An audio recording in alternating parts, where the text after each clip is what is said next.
Hey everyone, what's going on? I'm Coach Mike, and welcome to this episode of the MindFit Method podcast. All right, so today we're going to talk about three nasty little devils that have a true talent in getting in our way when we are trying to make progress towards reaching our goals. Because there's nothing worse than getting derailed when we're trying to, get to some place or be able to accomplish something that we really want to do.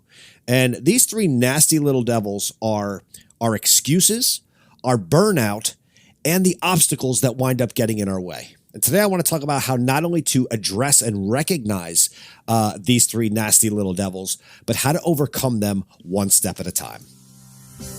So the giant question is this: how do we as parents, teachers, school administrators, policymakers, coaches, how do we prepare our kids for a future that doesn't yet exist?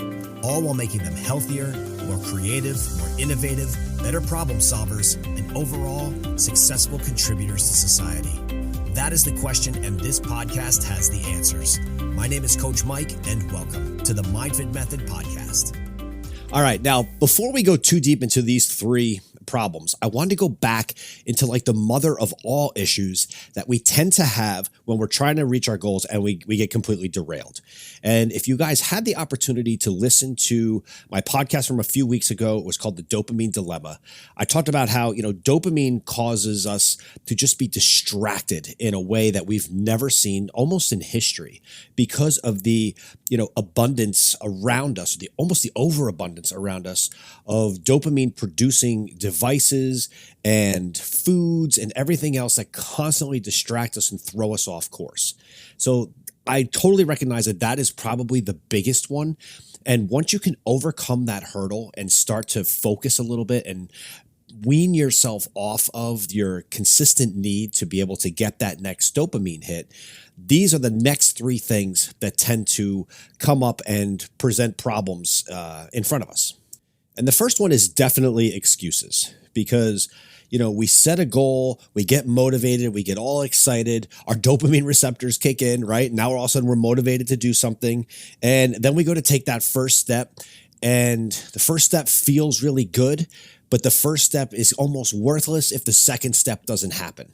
And that's where all of a sudden we're like, that first step didn't produce amazing results. So, what else could I do that would be even better? So instead of staying consistent and doing what we need to do and doing the little boring things that we need to do to get to our goal, unfortunately, we get derailed by starting to look for a tool or an app or something that will make it easier for us. And then either when we find it or when we can't find it, all of a sudden, when we're not making that progress forward, we start making excuses for ourselves. And, this is everybody. And it could be little excuses as to why I didn't get so much done at work each day. Or it could be bigger excuses as to why my book is 3 weeks behind where I want it to be right now. And all the reasons why, and how I've been really tired. The weather has been gloomy, like whatever it is, we always come up with excuses. But recently I was listening to the audiobook of David Goggins' book, Never Finished, which if you have not read it or in the audiobook world we live in today, listen to it. I highly, highly recommend it. It is not for the faint of heart. He's pretty brutal in the way that he talks, but his book is amazing. And he talks about excuses, and he gives an amazing example. He talked about a friend that would come over to his house, and every time this friend came over, it would just drain the living life out of him. Because from the moment that the guy got in his door, all he wanted to talk about was how his life was terrible, all the horrible things that happened to him, all the reasons why he couldn't be more successful in his job, couldn't be more successful in his relationships, couldn't be fit. I mean, all these different reasons. And, David Goggins actually said, I knew when this guy was coming over, like I had to mentally prep myself because it was going to be so draining on me to just hear him, complain and moan for hours on end about how terrible his life was. So he knew a point where this guy was going to come over. He had called and said, hey, can I come over for a little bit? And he knew it was going to be draining. So he took a different approach this time. And he actually set up his phone to record the entire conversation when the guy was talking, in his house. And when the guy got done complaining about everything that was wrong with his life, David Goggins actually said to him, all right, you done? He was like, well, yeah, why? He goes, great. Sit down because I want you to hear this. And he played back for the guy the, hours long conversation of this guy complaining about every reason why his life sucked. And it had such a profound impact on the guy's life. First off, he starts listening to it. The guy starts squirming in his chair a little bit because it's uncomfortable. So if you find yourself making excuses for why you can't do the things that you want to be able to accomplish, I've often seen people say, write down your goals, and then next to it, write down the obstacles or the excuses that are in your way, and then try to address them. You can do that, but when you're writing it, it doesn't have the same approach as when you physically hear yourself saying these things. Because think about it. A lot of people don't even like the way their voice sounds, right? They don't like to be heard on themselves singing or recorded voice, anything like that. They don't like the way they sound because you sound different when you talk to yourself than you do to other people. So you're not used to it when you hear it, in a recorded manner. So if you're finding that and you write down all of the reasons why you have excuses, why you can't accomplish what you need to accomplish, you took that first step, which is great, but then take that next step right after it. And then, go on your phone. They all have recording apps on your phone, and record yourself reading all of your excuses, why they are, and then play them back. And you're going to find that you almost can't stand to hear yourself complain and come up with excuses why you can't get done the things that you want to get done. And you're going to hate it. I've tried this a couple times now, and I tell you, it's actually infuriating to the point where I almost don't know the person that I'm hearing on the recording, even though it's me, because I can't believe I'm such a whiny little person like that. And it's not who I want to be. And it resets my frame of mind. So it's not just like, oh, here's my excuses and how are you going to overcome them? This is more of a situation of let's hear how sad those excuses are and start to identify ways that you can beat those excuses. Not that don't view them as obstacles. They're excuses that you're making. And so many times, and the fitness one's the easiest one to use because everyone says, I don't have time. But yet you have time to watch, binge Netflix. You have time to do this. You have time to do that. You have time to scroll on social media for 3 hours at a shot. If you have time to do that, then you have time to actually take the time to do the things that you want to do to accomplish your goals. So that is number one. That number one is, dealing with those excuses. And look, it's not that the excuses aren't valid. Right? You may work 12-hour workdays and not have time to be able to do the things you want to do based upon your 12-hour workday. But you're going to have to say, okay, if I can't move my workday, if my morning has to start at X time and my night ends at X time, and I only have so many hours to finish all the other things that I want to do in a day, then you're going to have to shrink the amount of time that you allow yourself to accomplish things. And I'm going to get into this a little bit in the obstacle side, but you really have to look at it. Acknowledge your excuses. It's not that they're not maybe legitimate, but then once you hear yourself say them, you also might realize, you know what, that excuse really isn't true. It's like people saying, I don't have time to cook to eat healthy, yet you go and cook 5 eggs with some lean meat or something like that. It literally takes 5-10 minutes. So it's not that you didn't have time, because instead of going to the restaurant where it's going to take you an hour and a half to get through eating at a restaurant, you had the time. It's just what was the priority. So if you get to that point now where, number one, you've kind of realized that you're easily distractible, so you're trying to take that out of the mix and not start new things, just stick with what you're doing. And then you overcome your excuses that you're facing so that you're able to, hear yourself, recognize your excuses, but then realize I have to get through these, and this is not the person that I want to be. That's not the person that I recognize on the phone who has the same priorities as what my goal are.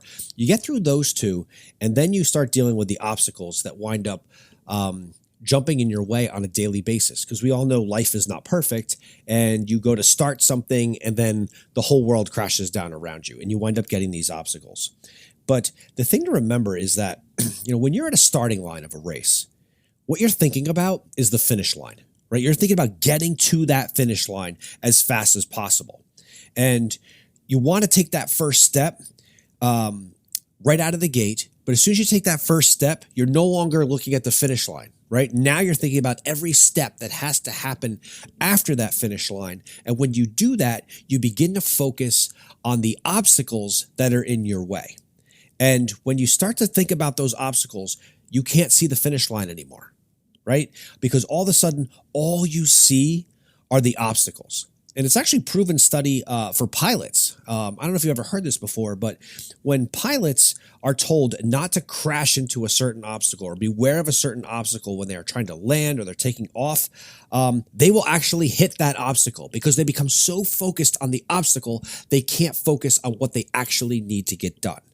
They hit the obstacle. And when you're focused on it, you're not focused on the runway. You have to stay focused on what the goal is, because the goal is always going to be a delayed gratification. You're not going to see the result that day. The result is down the road. So if you start thinking about the obstacles on the way, you're going to derail yourself. I mean, think about this for a minute. Let's say you finally get the opportunity, if you've never been before, to go to Hawaii, right? So when you are getting ready and it's the day before you're going to leave for Hawaii, you're thinking about getting to Hawaii, right?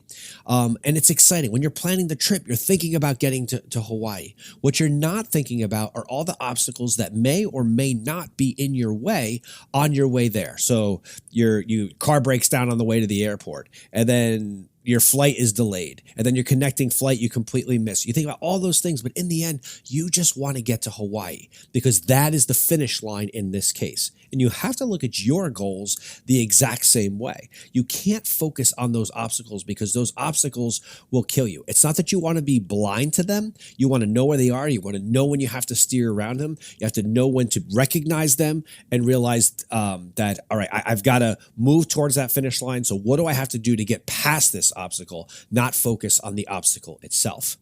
I remember way back in the day doing martial arts, and you get to that point where you start breaking boards. And I remember them telling us, when you go to break that board, you can't think about punching the front of the board where your fist is actually going to strike it. You need to think about punching through the board and what's on the other side, because that's where your fist needs to stop. If you stop your fist right where the contact point is, you're not going to break the board. You have to go through it, which means you're looking at that finish line. You're not looking at the obstacle that's in the way of your fist.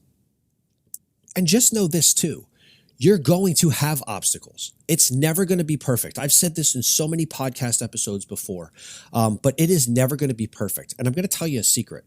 You don't want it to be perfect. And here's why. When things are perfect, when your environment is sunny, 75 degrees, a light wind, like everything's just wonderful, right?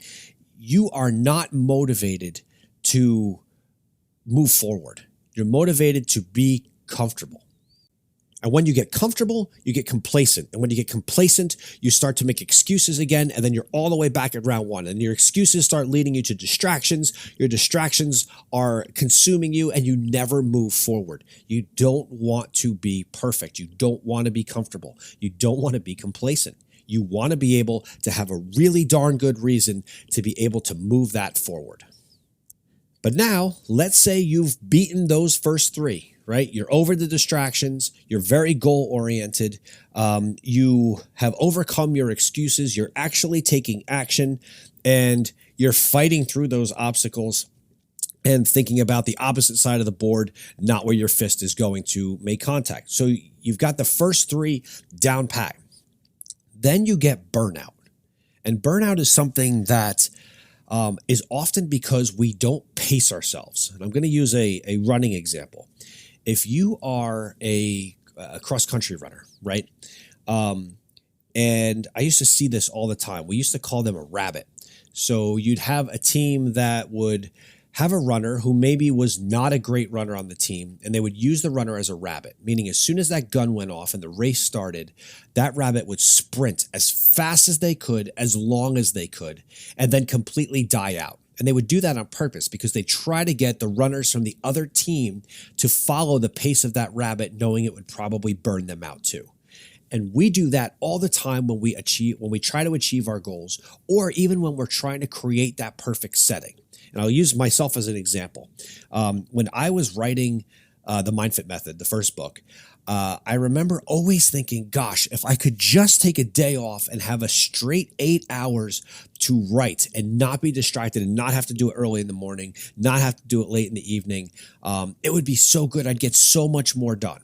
And then guess what happens? I would go to do that, and all the first three problems that we just talked about would kick in. Number one, I would get distracted. Oh, I have this thing to do around the house. I should really get that done before I sit down and write. And then I'd start to make excuses to all the other reasons I really wasn't ready to write this chapter yet. And then I'd start coming over the obstacles of, I haven't done enough research yet. It spun out of control. So if I had taken an 8-hour day off, right, I might have actually written, I don't know, maybe a half hour, an hour in that 8-hour day off, because although I blocked the time aside, I allowed the other three things to get in my way. Now, look at this a different way. Break it down to be consistent and do it in small chunks. Don't burn out. Don't be the rabbit where you think you're going to go crazy and then you're just going to burn yourself out early on. Be consistent. Pace yourself for that entire race, meaning limit yourself to 60 to 90 minutes a day that you have to get those things done. The way our brains actually work, we have high periods of productivity for up to 90 minutes at a time, and then our productivity levels drop off. It happens in every person. It's a biological thing that it goes on inside of our brain. So that being said, don't try to do that marathon session of jacking up on caffeine and trying to run 8 hours as fast as you can go, because you're not going to be able to do that. You have to pace yourself appropriately in order to get to that finish line. Most times our burnout is self-induced, right? We created our own burnout. It's not because the task was too hard. It's because the approach that we took to the task was not reasonable in the way that we could actually accomplish it. So the first thing is to realize you do have to pace yourself. But the other thing when it comes to burnout is not allowing external factors to affect your production and your productivity towards your goal. And the easiest way that you can do this is by taking care of your mind and taking care of your body. One of the ways you take care of your mind is by taking care of your body. That's the whole premise of the MindFit method. But make sure you're getting your exercise done. Make sure you're getting your sleep done. Make sure you're hydrated correctly. Make sure that your nutrition is where it needs to be. If you have a brand new Ferrari that's sitting in the garage, you don't pour dirty old gas into that car, because it's not going to run right. Your body runs exactly the same way. So if you are really trying, let's say you have a 6-month goal, and I'm in this right now for myself. I'm working on literally 3 books at the same time. I'm working on the dopamine dilemma. I'm working on a second MindFit book, and I'm working on a book that's nothing but workouts to be able to use for boosting your neurological function. And, I too get distracted. And sometimes taking on multiple different projects at one time is in itself a distraction. But I have a very specific process that I'm using right now to be able to literally write 3 books in 3 months, which sounds crazy, but I'm beginning to do that by making sure, number one, my workouts are where they need to be. And that's not the easiest thing right now. I'm coming off multiple injuries right now. I had an injury to my tricep tendon from doing brain crushers right around the holidays. Then I sprained my wrist shoveling snow. Like, it was to the point where now I'm like almost 47 years old, and I'm like, oh my gosh, this is insane. My body's falling apart, but it's not falling apart. And I'm not going to let my brain convince my body that that's the case. And I'm not going to let my body let my brain down by not keeping it at its peak performance. But once your workouts are set, my nutrition was a disaster over the holidays, just like so many other people's. I've tightened that up. I'm making sure my hydration is correct. I'm making sure my supplementation is correct so that I can get done over the next 90 days, everything that I want to be able to get done, and not let, number one, distraction, but number two, also those other 3 things of excuses and obstacles and burnout to, derail the goals that I need to accomplish right now. And the same goes for you. No matter how many times you failed at a goal, don't go into that goal with the exact same process that you used last time if it didn't work. Re-recognize what is going to work, what's not going to work, and take these really 4 things, although we're talking about those main 3 today, the distraction thing is always the biggest one up front. Take those 4 things, attack them, recognize them, understand how you're going to approach them, and move forward. You can absolutely do this. I have no doubt whatsoever. You've got this. Make it happen. Hey everyone, I hope you found this podcast episode valuable. If you did, share it with a friend or someone that you know is trying to reach their goals and keeps getting derailed. And guys, be on the lookout because it won't be long and I'll be putting out my new newsletter to kind of give you guys an idea of what's happening with the new books, when they're going to be released, so that you can be one of the first to be able to get a copy. I hope you guys have a fantastic week this week, and until next time.